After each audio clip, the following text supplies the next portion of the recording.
ஒரு உங்களுக்காக சொல்றேன். ஓகே. கட்டபொம்மன்ங்கிற படம். ஓகே.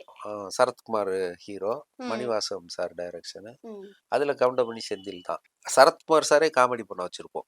ஓ! அந்த லவ் போர்ஷனுக்கு ஓகே. சரத்குமார் வளர்க்குற ஆட்டுக்குட்டி. பக்கத்து காம்பவுண்ட்ல ஏறி குதிச்சிரும்.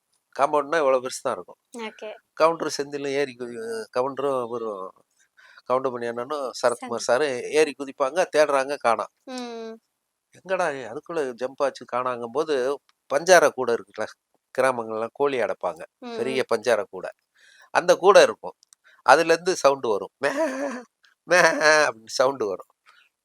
யோவ்! இதுக்குள்ள தான்யா இருக்கு. ஓ! கைய விடுயா. ஃபுல்லா கூடைய தூக்காத. தூக்குனேன்னா ஓடி போயிரும். நான் இப்படி விட்டு அப்படி தூக்குனா, வனிதா உள்ள உட்காந்துருப்பா. வி ஓகே, ஓகே. வினிதா ஆ. சாரி. அது கொஞ்சம் கிளாமரா இருக்கும். ஆ. அப்படியே பிடிக்கிறது. கப்புனு பிடியா, கப்புனு பிடியாங்கும்போது இப்படின்னுவாரு. அவ அப்படியே நெளிவா. இந்த மாரி பண்ணி கடைசியில கத்திருவா. அப்புறம் எடுத்து ஆட்டுக்குட்டி. இந்த ஆட்டுக்குட்டிக்கு ஒரு நான் என் வீட்டுக்குள்ள ஆடு வந்துருச்சு. இனிமேல் அது எனக்கு தான் சொந்தம். நாளைக்கு பிரியாணி பண்ணிருவேன்.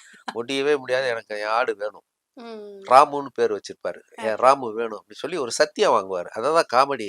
சரத்குமார் சாரும், கவுண்டமணி சாரும் சேர்ந்து பண்ணியிருப்பாங்க. ஓகே. சத்தியமா நீ என்னைய நினைக்கக்கூடாது. ம். இது இது என்னன்னா, அந்த பழைய காமெடி ஒண்ணு இருக்கு. குரங்கு கதை ஒண்ணு சொல்லுவாங்க. நினைக்காதடா அப்படின்னா நினைக்கிற நெனைக்க மாரி வரும். தோணும். அந்த மாரி ஒண்ணு ம். இது.